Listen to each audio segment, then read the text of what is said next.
Nadie lo vio desembarcar en la unánime noche, nadie vio la canoa de bambú sumiéndose en el fango sagrado. Pero a los pocos días nadie ignoraba que el hombre taciturno venía del sur y que su patria era una de las infinitas aldeas que están aguas arriba, en el flanco violento de la montaña, donde el idioma zendno está contaminado de griego y donde es infrecuente la lepra. Lo cierto es que el hombre gris besó el fango, repechó la ribera sin apartar, probablemente, sin sentir, las cortaderas que le dilaceraban las carnes y se arrastró, mareado y ensangrentado, hasta el recinto circular que corona un tigre o caballo de piedra, que tuvo alguna vez el color del fuego y ahora el de la ceniza. Ese redondel es un templo que devoraron los incendios antiguos, que la selva palúdica ha profanado y cuyo dios no recibe honor de los hombres. El forastero se tendió bajo el pedestal, lo despertó el sol alto, comprobó sin asombro que las heridas habían cicatrizado, cerró los ojos pálidos y durmió, no por flaqueza de la carne sino por determinación de la voluntad. Sabía que ese templo era el lugar que requería su invencible propósito,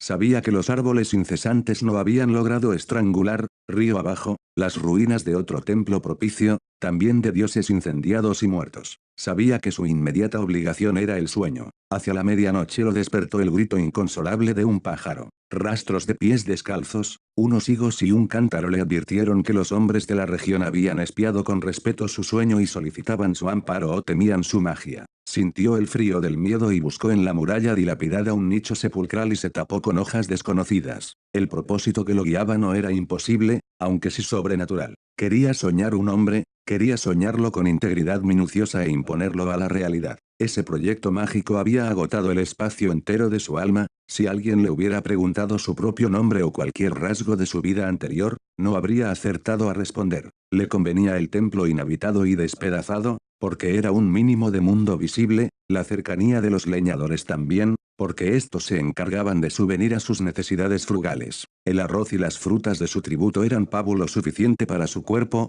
consagrado a la única tarea de dormir y soñar. Al principio, los sueños eran caóticos, poco después, fueron de naturaleza dialéctica. El forastero se soñaba en el centro de un anfiteatro circular que era de algún modo el templo incendiado, nubes de alumnos taciturnos fatigaban las gradas, las caras de los últimos pendían a muchos siglos de distancia y a una altura estelar, pero eran del todo precisas. El hombre les dictaba lecciones de anatomía, de cosmografía, de magia, los rostros escuchaban con ansiedad y procuraban responder con entendimiento, como si adivinaran la importancia de aquel examen, que redimiría a uno de ellos de su condición de vana apariencia y lo interpolaría en el mundo real. El hombre, en el sueño y en la vigilia, consideraba las respuestas de sus fantasmas, no se dejaba embaucar por los impostores, adivinaba en ciertas perplejidades una inteligencia creciente, buscaba un alma que mereciera participar en el universo. A las 9 o 10 noches comprendió con alguna amargura que nada podía esperar de aquellos alumnos que aceptaban con pasividad su doctrina y sí de aquellos que arriesgaban, a veces, una contradicción razonable. Los primeros, aunque dignos de amor y de buen afecto,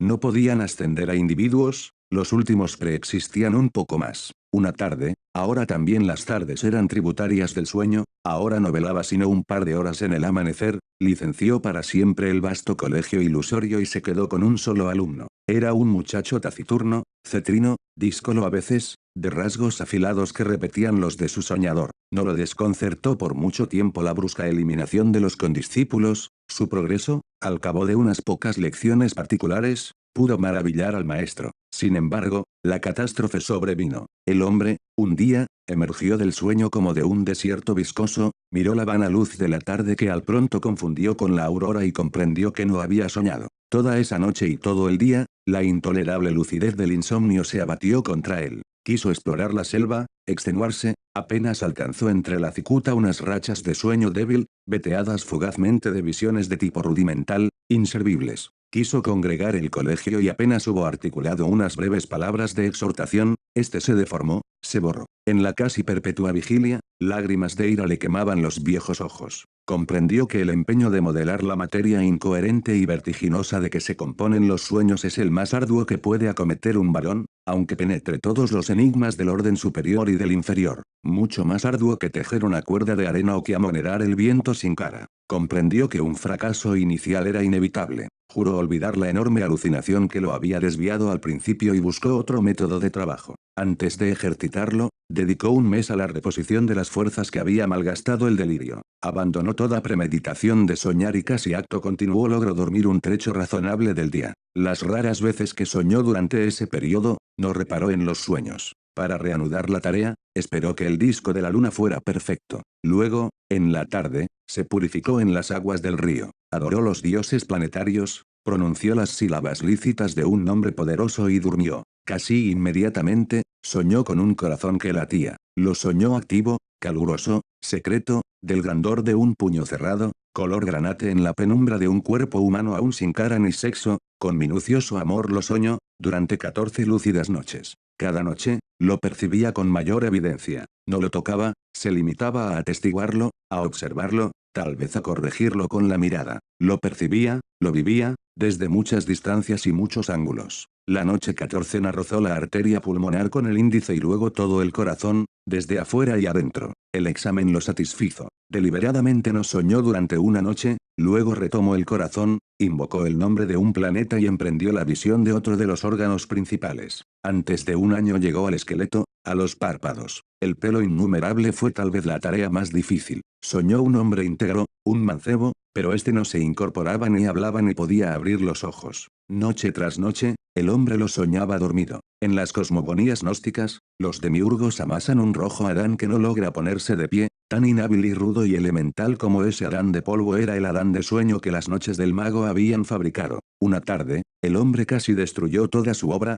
pero se arrepintió, más le hubiera valido destruirla, agotados los votos a los númenes de la tierra y del río. Se arrojó a los pies de la efigie que tal vez era un tigre y tal vez un potro, e imploró su desconocido socorro. Ese crepúsculo, soñó con la estatua. La soñó viva, trémula, no era un atroz bastardo de tigre y potro, sino a la vez esas dos criaturas vehementes y también un toro, una rosa, una tempestad. Ese múltiple dios le reveló que su nombre terrenal era fuego, que en ese templo circular, y en otros iguales, le habían rendido sacrificios y culto y que mágicamente animaría al fantasma soñado, de suerte que todas las criaturas, excepto el fuego mismo y el soñador, lo pensaran un hombre de carne y hueso. Le ordenó que una vez instruido en los ritos, lo enviaría al otro templo despedazado cuyas pirámides persisten aguas abajo, para que alguna voz lo glorificara en aquel edificio desierto. En el sueño del hombre que soñaba, el soñado se despertó. El mago ejecutó esas órdenes. Consagró un plazo, que finalmente abarcó 2 años, a descubrirle los arcanos del universo y del culto del fuego.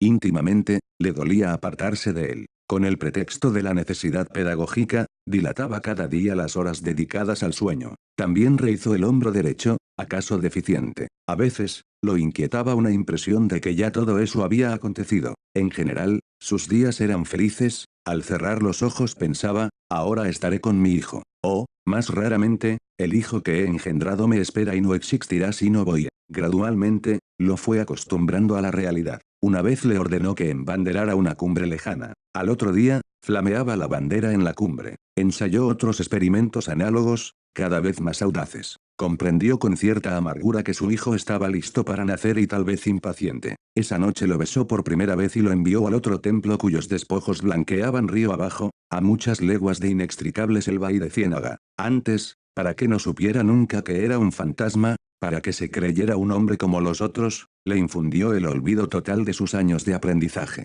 Su victoria y su paz quedaron empañadas de hastío. En los crepúsculos de la tarde y del alba, se prosternaba ante la figura de piedra, tal vez imaginando que su hijo irreal ejecutaba idénticos ritos. En otras ruinas circulares, aguas abajo, de noche no soñaba, o soñaba como lo hacen todos los hombres. Percibía con cierta palidez los sonidos y formas del universo, el hijo ausente se nutría de esas disminuciones de su alma. El propósito de su vida estaba colmado, el hombre persistió en una suerte de éxtasis. Al cabo de un tiempo que ciertos narradores de su historia prefieren computar en años y otros en lustros, lo despertaron 2 remeros a medianoche, no pudo ver sus caras, pero le hablaron de un hombre mágico en un templo del norte, capaz de hollar el fuego y de no quemarse. El mago recordó bruscamente las palabras del dios. Recordó que de todas las criaturas que componen el orbe, el fuego era la única que sabía que su hijo era un fantasma. Ese recuerdo, apaciguador al principio, acabó por atormentarlo. Temió que su hijo meditara en ese privilegio anormal y descubriera de algún modo su condición de mero simulacro. No ser un hombre, ser la proyección del sueño de otro hombre. Qué humillación incomparable,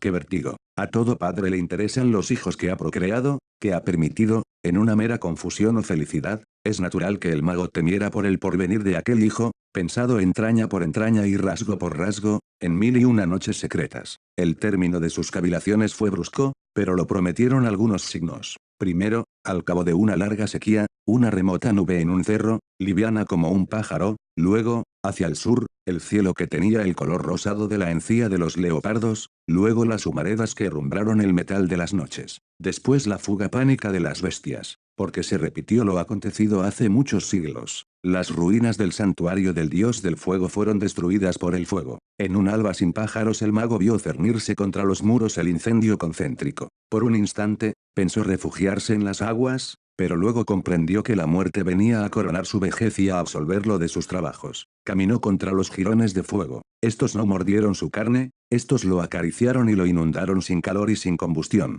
Con alivio, con humillación, con terror, comprendió que él también era una apariencia, que otro estaba soñándolo.